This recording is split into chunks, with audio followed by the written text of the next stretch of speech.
Thank you very much for coming, both to the professors of several countries, not only European countries, and also some students, undergraduate and master students. Thank you very much.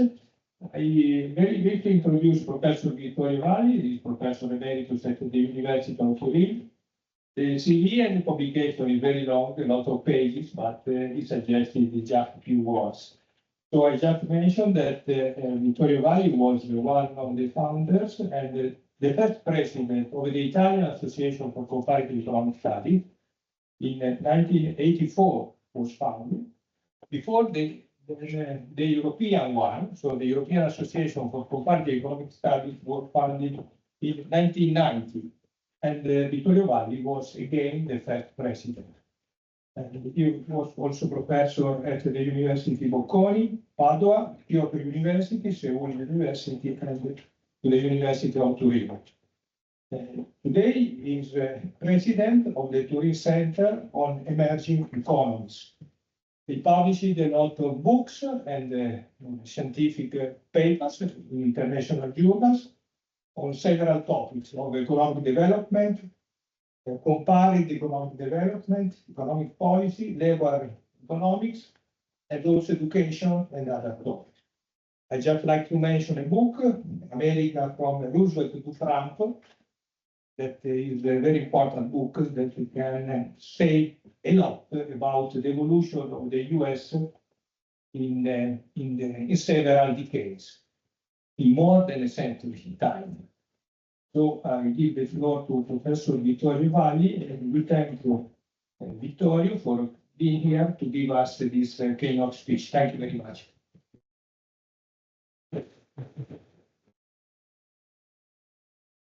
Thanks to everybody.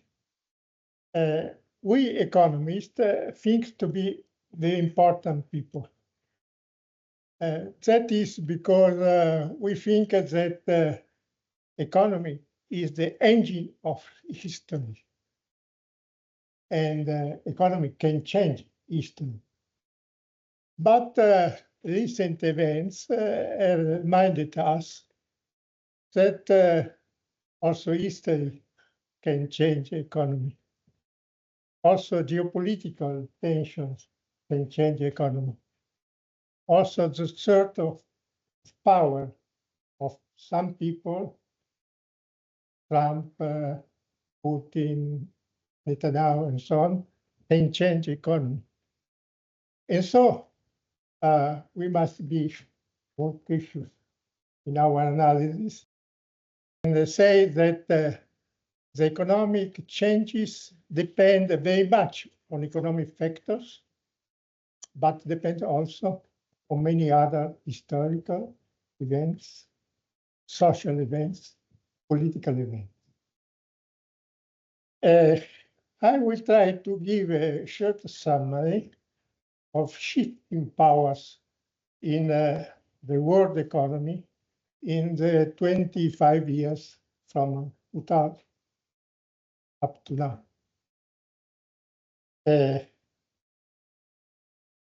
first quarter of this century has seen the continuation, and for some aspect, the acceleration of important changes in global economic power. In these centuries, there has been the continuation of a progressive deindustrialization of the US economy and of other major economies, such as Japan, Germany, France, Italy, and other Western European economies, while China, India, Vietnam, and some other emerging countries have become important industrial hubs. There has been a marked slowing down of economic growth since 2008, since the great financial crisis and the great recessions, as a partial disruption of the international economic relation, of the international economic order, due to financial crises, pandemics, wars, and geopolitical events, and also the high tariff policy of Donald Trump and the deceleration and fragmentation of the globalization process.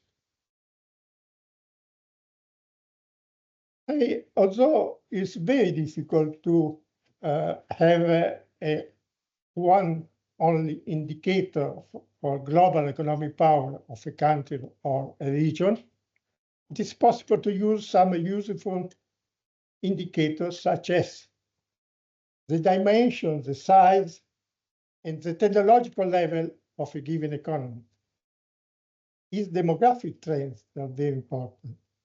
Its financial and military power, its social and political cohesion, the solidity of the institution and the external economic relations and alliances, the strategic dependence of the economy from critical raw materials and technologies.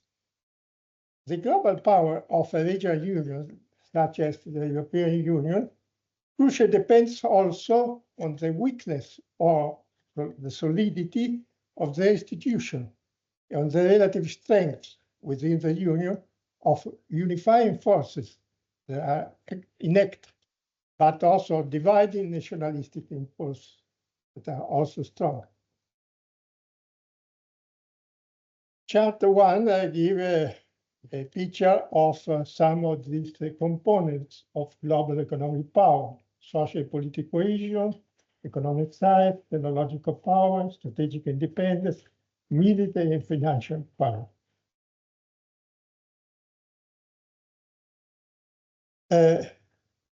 If we look at the economic size of a country, taking the gross domestic product in purchasing power parities as a rough indicator of the economic size, the economic dimension of an economy, we can see that the USA in 2020 was the undisputed leader of the ranking. Second was the European Union. It's not a country, but a union of countries. And then we have China and so on. But in 2024, the situation has already changed. You can see that while China had 1/3 of the GDP of the United States of America in 2020, China now is almost 31% more than the United States in total gross domestic product in purchasing power parity. So this has been the surpass of China vis-a-vis the United States, but also other important changes have happened in these 24 years. In the same period, India has surpassed Japan and Germany. The Russian Federation has completed its recovery after the Great Transition crisis of the 90s. It has then surpassed Japan, Germany, and the other major European economies. Brazil and Indonesia have surpassed France, United Kingdom, and Italy. Turkey has recently surpassed Italy. South Korea has emerged as an innovative industrial power. Also Canada, Australia, Egypt, Saudi Arabia, Thailand, and Vietnam have grown in this period more rapidly than the United States and the European Union. So the economic dimension has changed very much in these 24 years. We can see also some data about a simple indicator of industrialization and deindustrialization. If we take the industrial employment as percent of total employment in selected countries, both in 2000 and 2023, we can see that Spain, for instance, has surpassed from 31 to 20. Germany, there was the industrial hub, and this is the industrial hub of the European Union, have a loss of 7 points, from 34 to 31 to 27. And also all the economies on the right side of the table have lost percentage in employment in industry, in total employment. One can say, well, but there's been tertiarization. Of course, in rich countries, the industrial employment is diminishing, but the tertiary employment is increasing. But the tertiary employment is a bipolar position, because you have in the tertiary sector some workers that have a very high wages and a good job, like, for instance, in telecommunication, internet economy, and in finance and banking. But many others, for instance, for service to the person or little activities in the informal economy, they are very poorly paid. And so the deindustrialization of a country can make many people, like it was already reminded, forgotten people, ready to be persuaded by populism. They are populism of right and they are populism of left. But populism is acting very highly, very deeply in countries where there is a rapid and continuous deindustrialization. While the other side of the table, you can see all the countries that have rapidly industrialized. For instance, you have Vietnam, that is a percentage of employment in the economy, in total employment, more industrialized than many European countries. Bangladesh, China, India, Egypt, even Nigeria, Algeria, Kazakhstan, Pakistan, all these countries are industrialized. And the world has a higher rate of employment on total employment than in 24 years before. Of course, we must, it's a weak indicator because total employment can be very different in different countries. And so this is only a partial indicator, but to give you an idea of great changes that happen in this field. Then we can speak about demography. Demography is very important, not only because, for instance, India has surpassed China, and now is India, the most populous country in the world. And for instance, European Union has a very low rate of growth of population, 0.12, while the United States 0.8, and so on. So there were very important changes in total population. But the more important is the rate of growth of population. Because if a country like Italy, like Japan, like also the Russian Federation, and so on, have a very low rate of growth of population, or even a decrease of population, for instance, Italy passed from 60.2 million people to 59 people in recent years, 59 million people in recent years. And Japan decreased very much, and other countries decreased, and others are not increasing very much, 0.1, 0.2 a year. In this case, the countries with a slow rate of growth of population, very low rate of growth of population, or even a decreasing population, have two terrible damages to economic development. One is the simple fact that the population becomes much older. And a country with older population must pay much more in health and in pensions to older people. But the second, that is less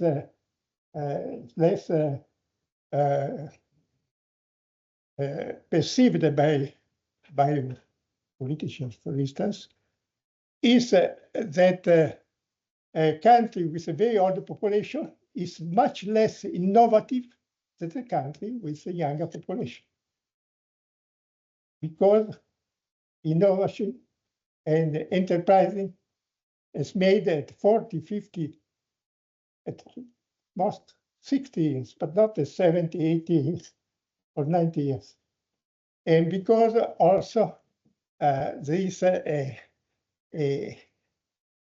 attitude of political leaders that count votes. And since people until 18 years cannot vote, they're excluded from political influence. While people also of 80 years or more, like me, we vote. We have some political influence with our vote. And so politicians that are very ready to have short-term re-election give more importance to the older than to the younger people. For this reason, country with a very low rate of increase of population or even a decrease of total population tends to have a low rate of growth of the economy, state of expansion, of course. But also countries with very high rate of growth population tend to have a very low rate of growth. Why? Because if you have a family with 10 children, 5 children, 6 children, 7 children, in a poor household, how can you give education and capital, initial capital formation to these people, to all these people? Rich people in that country can give education, but a small percentage of the population. And so the economy with a very low rate of growth population, or the economy with very high rate of growth population usually don't grow very much.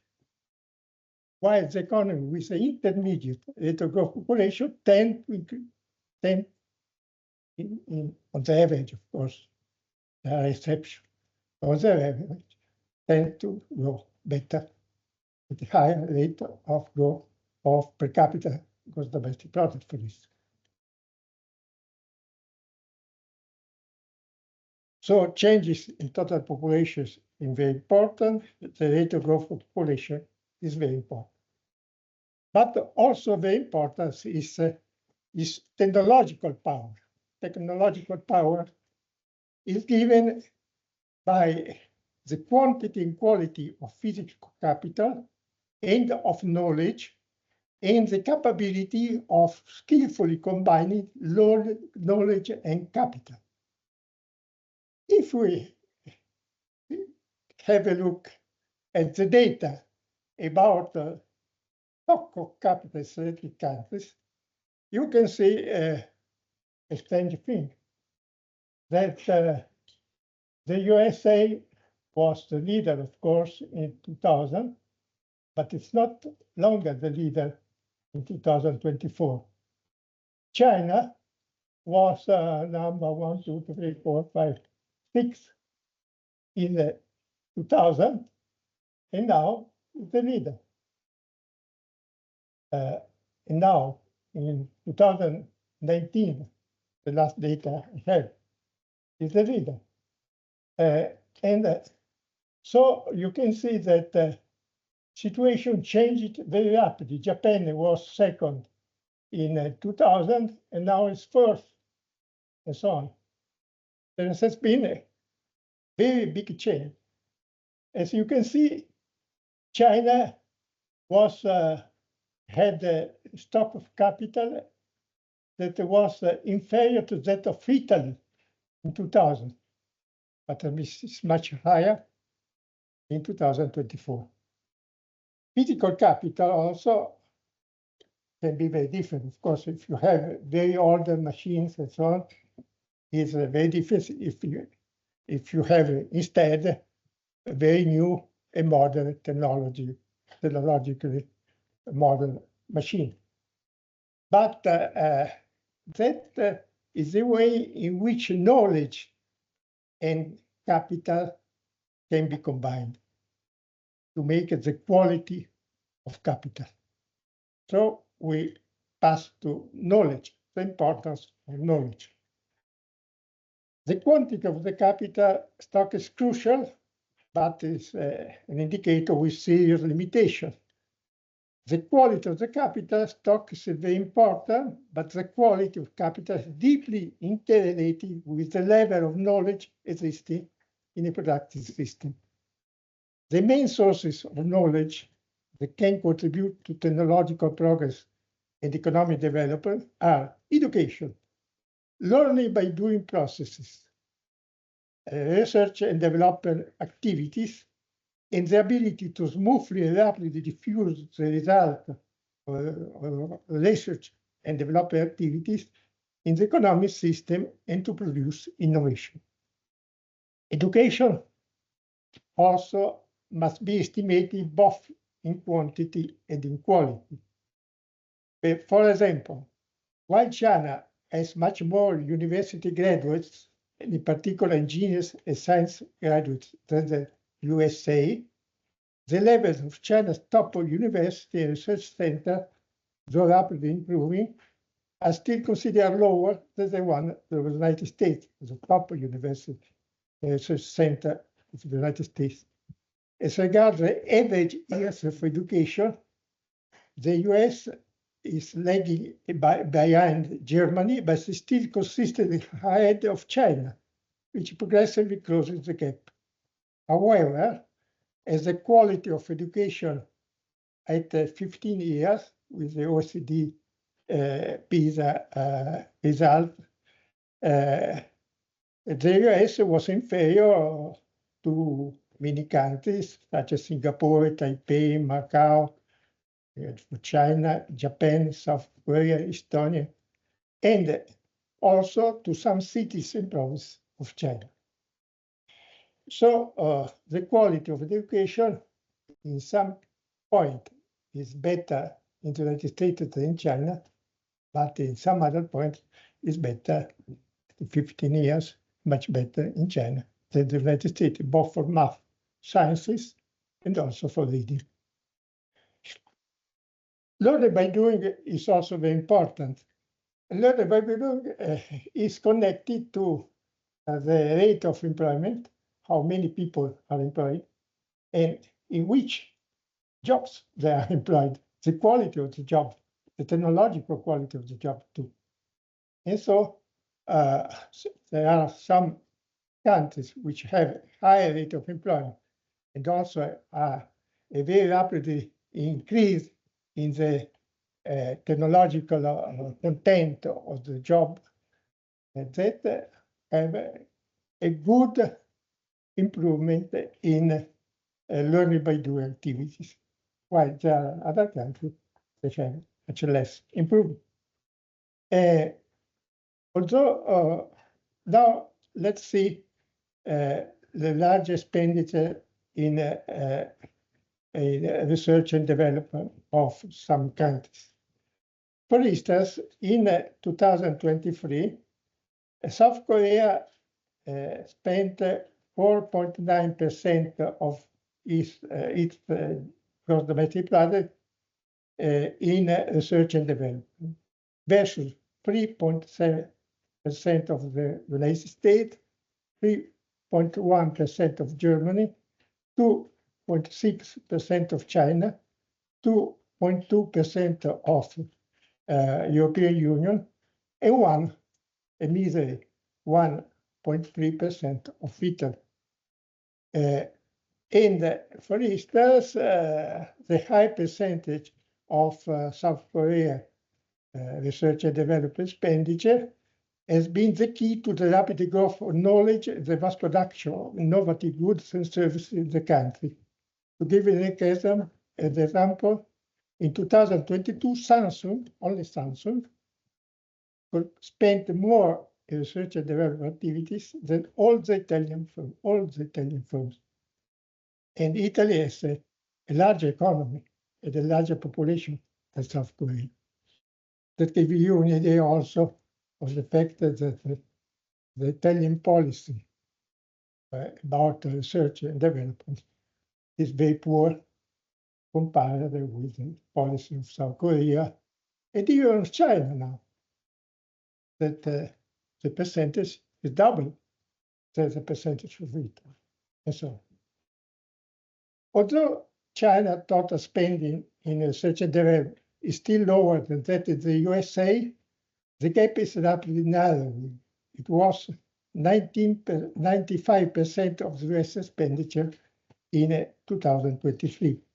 But it must be remarked that the wages and the cost of buildings and research instruments are usually lower in China than the US. In turn, and so in purchasing power parities, China has already surpassed the United States. In 2000, the USA had about 32% more researchers than China, while in 2021, China has about 49% more researchers than the USA. The present policy of Donald Trump regarding university science will better worsen the USA situation. By the way, the timid European Union policy in research and development will continue to increase the European Union gap vis-à-vis the USA and China in most technological sectors. Now, financial power. Financial power is accumulated in many decades. It's a stock, not a flow. But it depends on the flow in many decades. And in this way, USA is first in the world ranking. But since China and other emerging countries have a higher rate of growth of the economy and a higher rate of saving, percentage of saving on the gross domestic product, much higher, more than double than the USA, the gap is narrowing very rapidly, also in this field.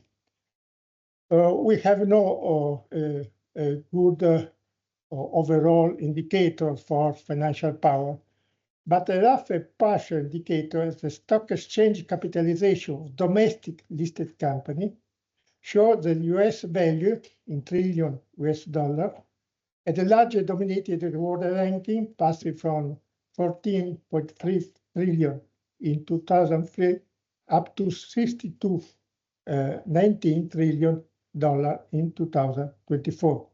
Taking at a distance China, that now is the second, with about, including Hong Kong, about $11.76 billion in 2024.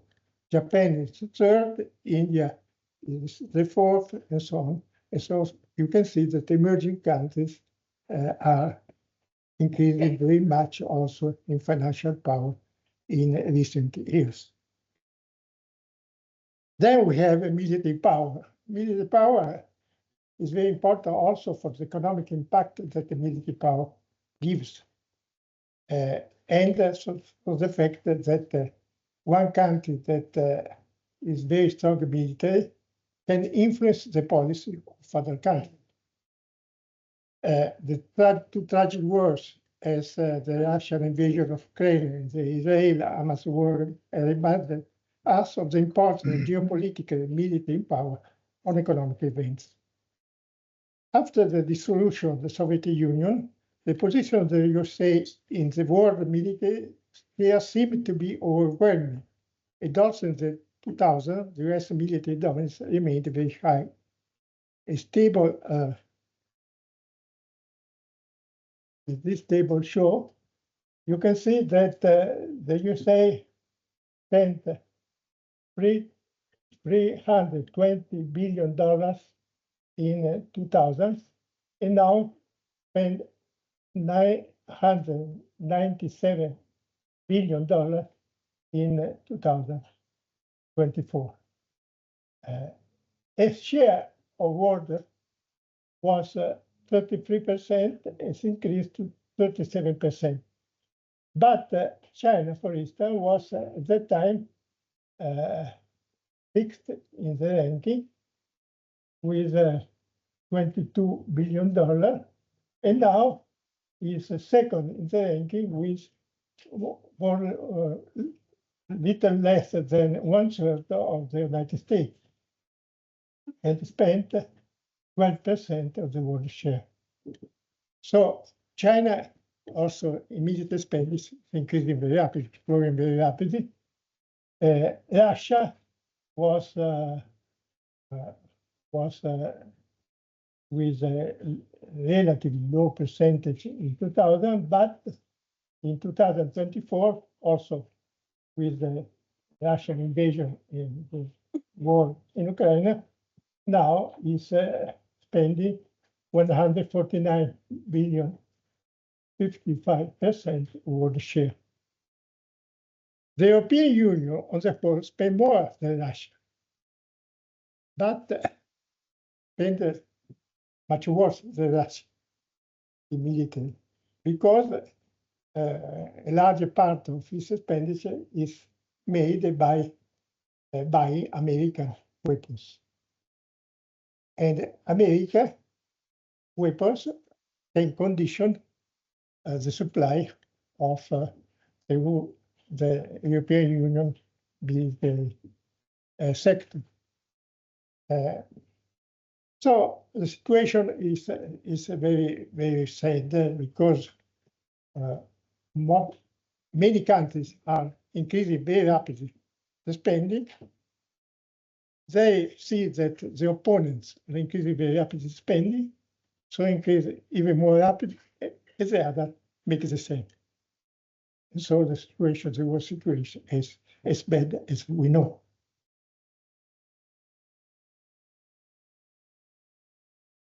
The peace is far away.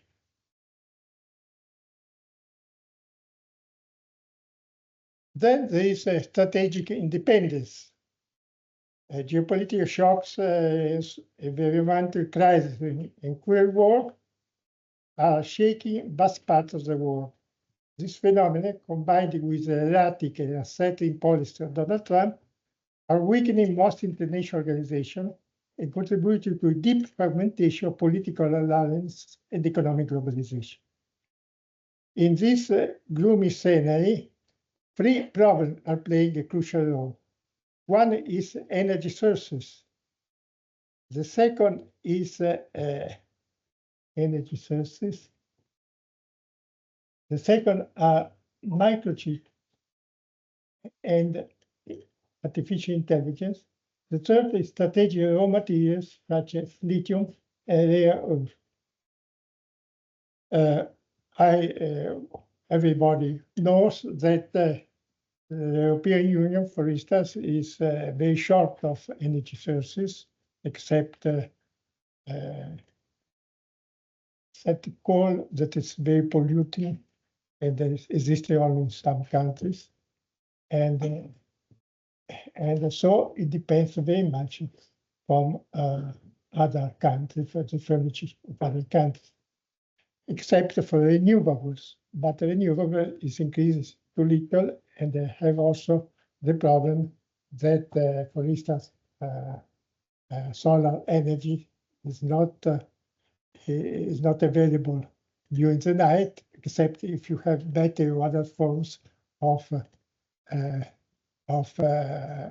compressing the energy and using it during the night, and also aeolic power has many problems. But the effort in increase in aeolic and solar power and other renewables has been too weak in Europe, that is so dependent from energy sources. And also, the same is true also for microchips and artificial intelligence. In microchips, for instance, only Netherlands for the 4G is relatively strong. All the other European countries, we have ST Microelectronics, Italian, French group, but it's very weak compared with Taiwan or compared with the other great furniture of innovative chips like the United States or mass chips like Taiwan and part of China and so on. And also for lithium area, we are very dependent.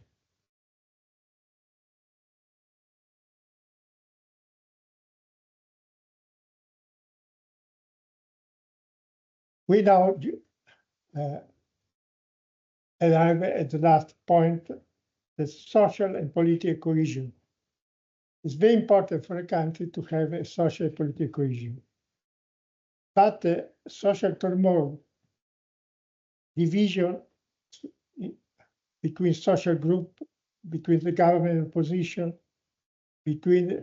and more of that, the deep economic inequality between regions, between households, between genders, between age group, between ethnic group, between native immigrants, etc. All this division endangers the capacity to then sustain a relatively stable economic development. Since the time is limited, I will go immediately to this table. This table summarizes the result of the Paris Economic School with that is World Inequalities Database about income and wealth percentage or percentage of population with a bottom 50% income or wealth in the country, so the poorest or the medium or the lower medium people in that country.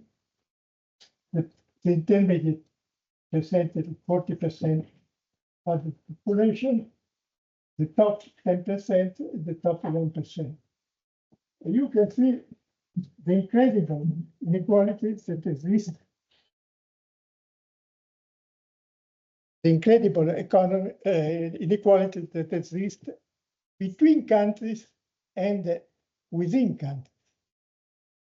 For instance, Mexico. In Mexico, for wealth, 50% of the population is in debt. On the average, is in debt. The same in Brazil, the same in Poland, and the same in South Africa. South Africa, 2.5% of population, of the 50% of half the population, adult population of the country is in debt. Not all of them are debt, but on the average are in debt. And so, for income, they have between 6 and 15% of the income, while the top 10% have 3 or 4 times the income that had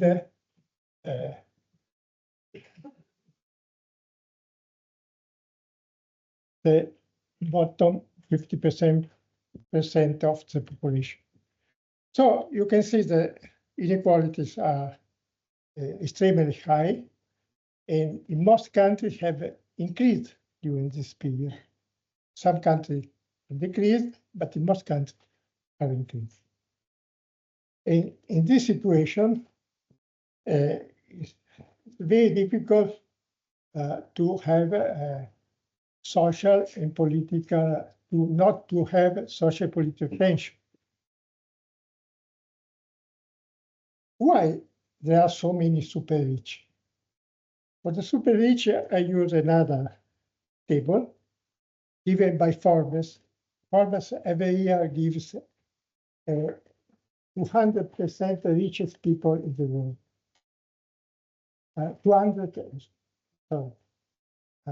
200 people richest in the world. People or families richest in the world. And you can see that in April 2025, Elon Musk was the first. Now Ellison maybe has overcome Musk. Then Zuckerberg, then Bezos, then Ellison. The first European is Bernard Arnault, French. Then Warren Buffett, Larry Page, Sergey Brin, Amancio Ortega, Spain, the owner of Zara, Bauman, Walton family, Bill Gates, Bloomberg, and so on. You can see that most of these 30 are American. And most of the American multi-billionaires are from the technological sector. Musk, Zuckerberg, Ellison, Bezos, and so on. And you can see also that if you compare the trends in the Forbes data, that almost all these billionaires increase the wealth of $10 billion a year or even more, or the last part of the table, $2 or $3 billion a year.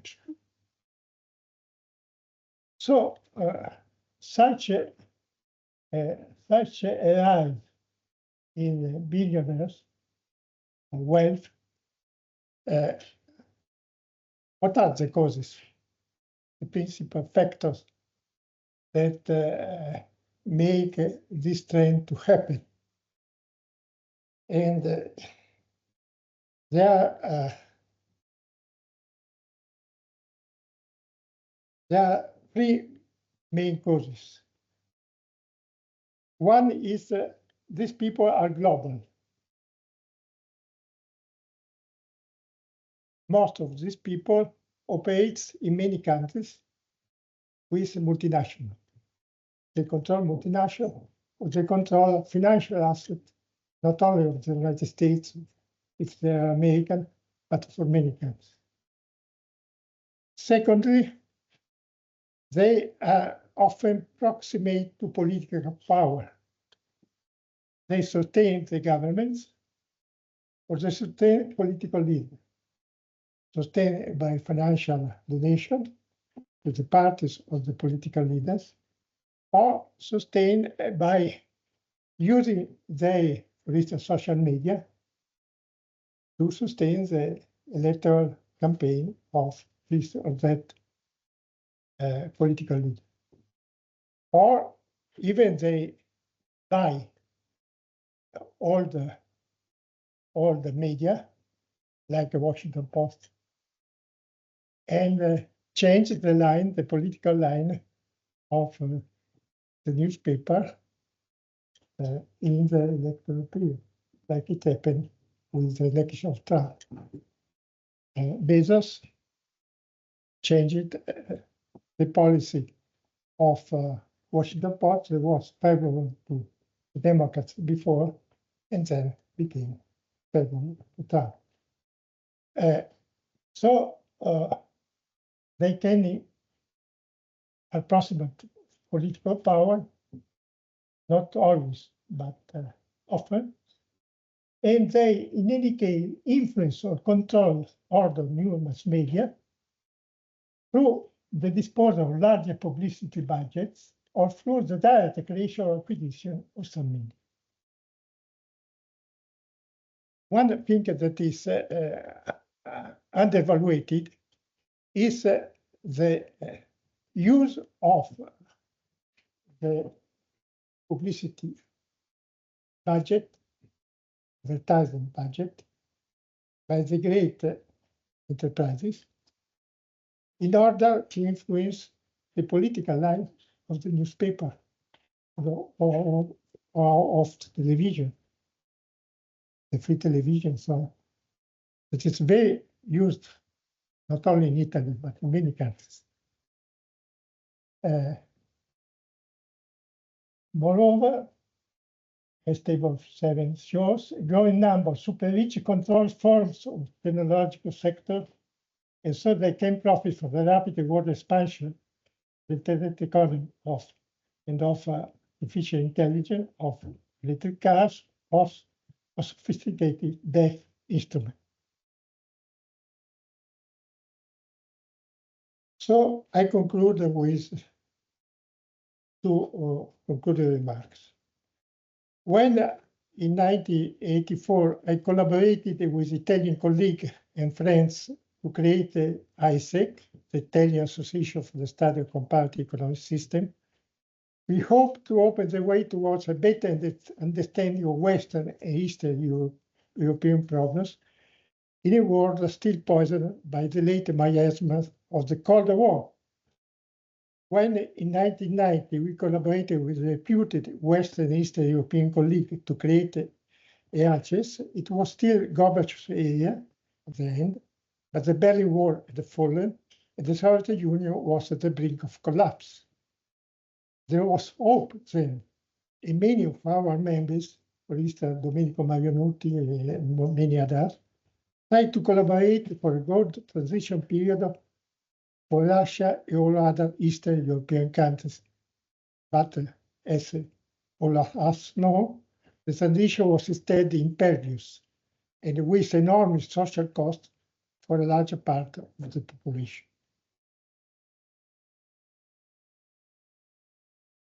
Some Eastern countries have joined the European Union, and we had a stricter relation with their scholars, but also with Russian friends and colleagues.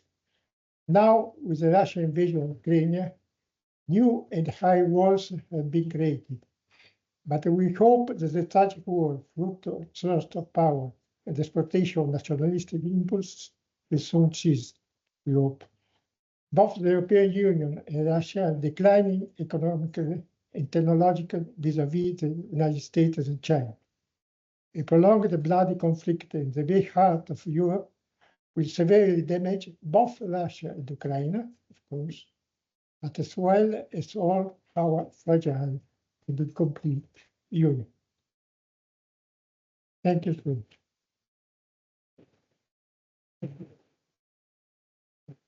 Thank you, Vittorio.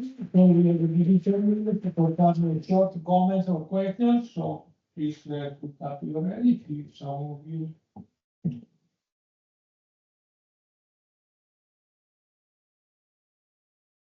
Thank you, Professor Valli, for the very interesting presentation. I will connect straight to the last sentence, right? So we are undoubtedly in a situation of crisis, and one I like to always be positive and think that there are crises, there are also opportunities. So, for example, we see it's true that the union, especially the union, is fragmented, is still incomplete, and as we've seen, is declining on many fronts, or it has facing challenges on many fronts. So, what are the seeds of strength that you see, and how can this crisis instead help refocusing the efforts of the European Union and push it with, as it can catch up with the countries that are detaching, right, overcoming this. Although, again, the US crisis, what the changes that they see in the US, for me, are one of these signs, right? There is a danger for the European Union because of course, we are very much connected to the US, so declining the US might be a problem. But on the other hand, it might push the European Union in the right direction. What do you think? Well, in the future, we cannot we can guess, but it's difficult to foresee the future. But these trends are true. For instance, look at the European Union. For instance, NRD in 1910s or less wrote an article that was speaking of the future Stati Uniti d'Europa.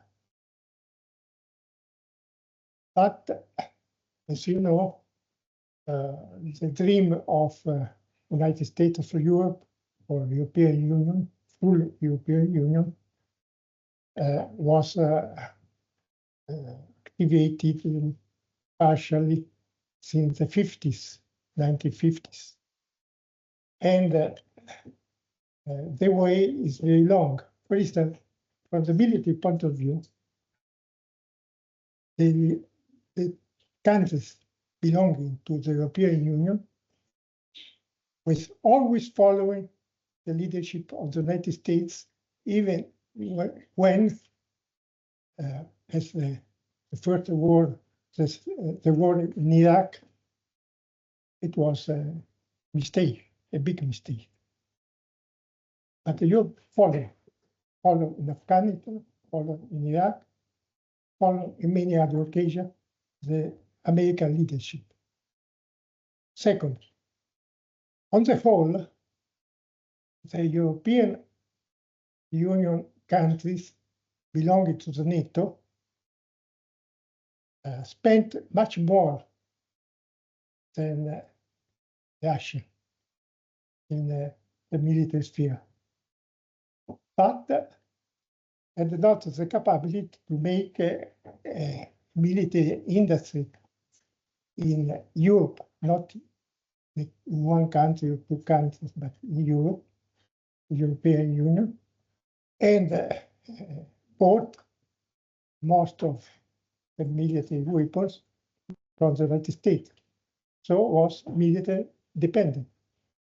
So when the United States changed policy with Trump, the European Union is in great difficulty, not only on the military side, but also on the political and strategic sphere. To some extent, that can awaken Europe.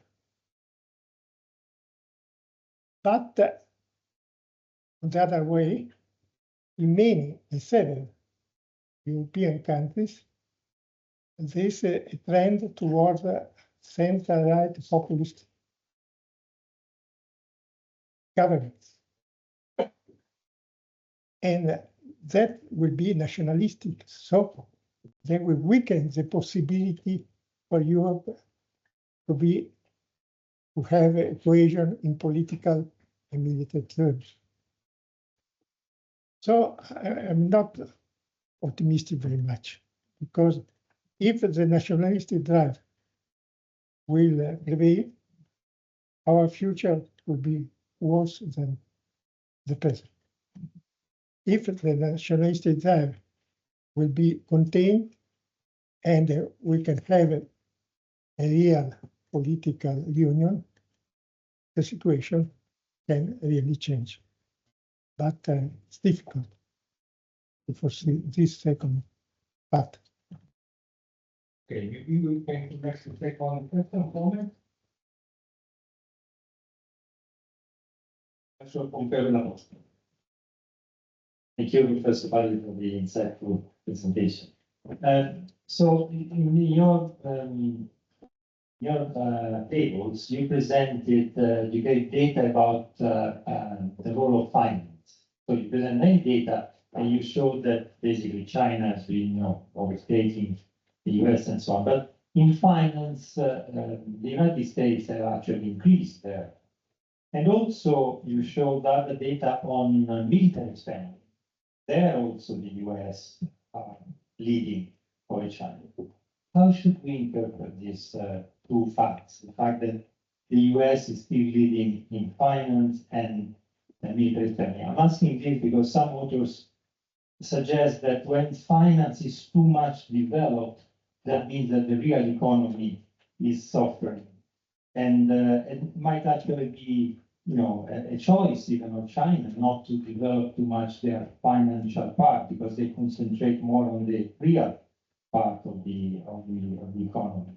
So the question is this: is it possible to interpret these two facts that the United States are ahead in finance and in military spending as a sign of the fact that yes, the shifting is actually happening, and these two facts are a signal of the shift of power from one previous hegemonic power to another one, or assuming that the other one will want to be an hegemonic power, which is not necessarily the case. Look, for the finance, you must remember the fact that the United States, big stock finance, the United States had buildings stock in more than 1 century, with only the Great Depression that reduced for 10 years the stock.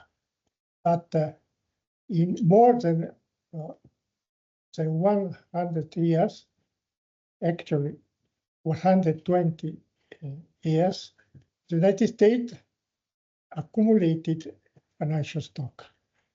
China accumulated this financial stock a little bit in the 80s, a little more in the 90s, but actually only from the 2000 to now. And from 2000 to now, it reduced the gap. And the rate of saving of China, as you know, is more than double the rate of saving of China. Of course, you know also that the financial situation of many enterprises in China is, especially in the construction sector, but also in other, is in difficulty there. But on the longer run, China will increase its financial stock to reduce gradually the gap with the United States. The same is true for the military science. China was too poor to invest too much in technological advances in the military side in the 70s, 80s. Began to invest very much in military sector since the 2000s, as you can see. In 2000, the military spending of China was more or less that of Italy. And now is second to the United States, surpassing even Russia. So you see longer being a stock. Military less because you destroy part of stock because it become obsolete and so on, or because you make it worse. So but financially you continue to increase, especially for rich people. The last comment or question? Please. Okay.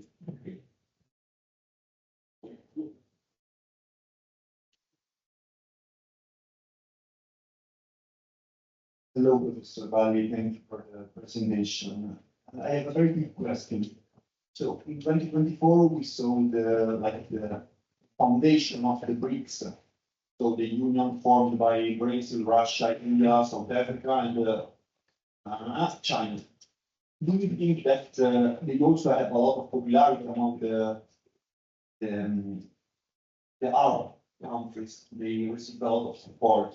Do you actually think that BRICS can represent a menace for the Europe in general, like a proper competitor, both in terms of economic, both in terms of developing technologies?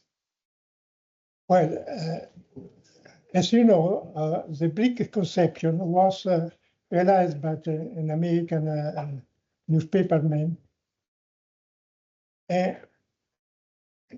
putting Brazil on the initial of, and it was really a name, no more than a name, but it became something when the BRICS countries every year began to unite and have some political alliance on some issues.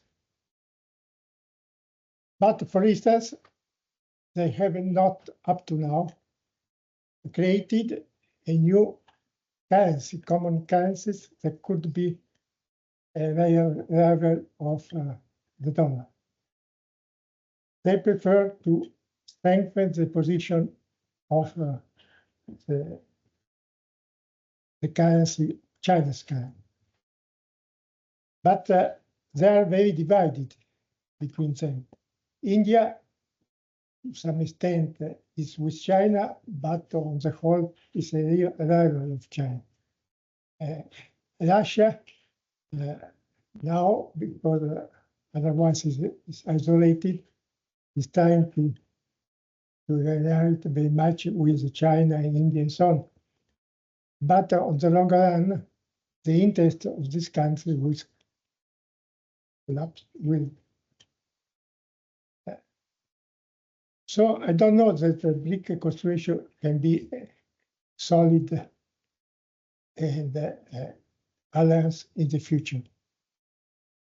And it's not, it can be a rival of European Union if we continue to use the terms and the policy of Western countries. While I hope with the policy of the United States and the policy of Trump, it's better not to continue to be Western countries, but Europe and the United States. And if we can have a better policy towards emerging countries, the situation will change completely. Okay, so the very last comment, very short, and then 1 minute. Thank you very much for your presentation. I have a very brief question. I was quite impressed about how China managed in a matter of few decades to surpass other countries. So, according to you, which is the key to China's success? I can put the question differently. Which are the lessons to learn for Europe and for other countries from China?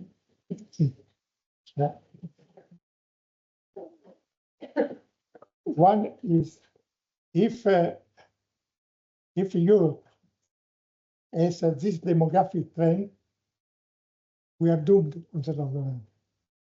We are doomed. Demography is very important.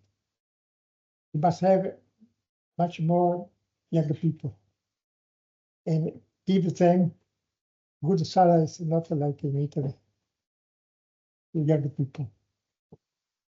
We have an extraordinary incorporation of the fact that if you pay younger people less than countries like Spain and Portugal, for instance, in the university, we pay younger people beginning their career in university less than Spain and Portugal that have, for the moment, a per capita lower than Italy, and much less than Korea, South Korea, and much less than some other emerging countries.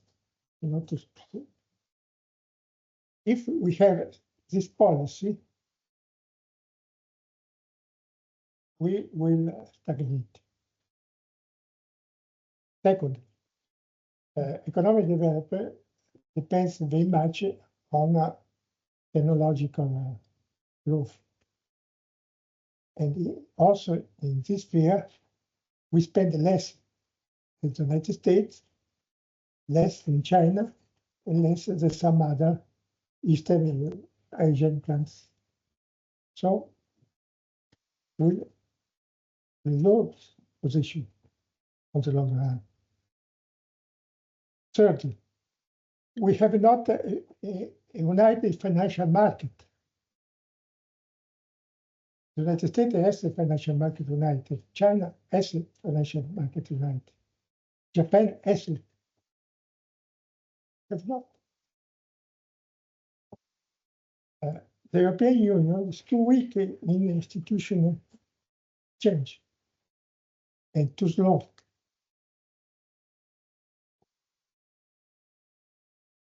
We have to stop. Thank you very much, Professor Vittorio Valli.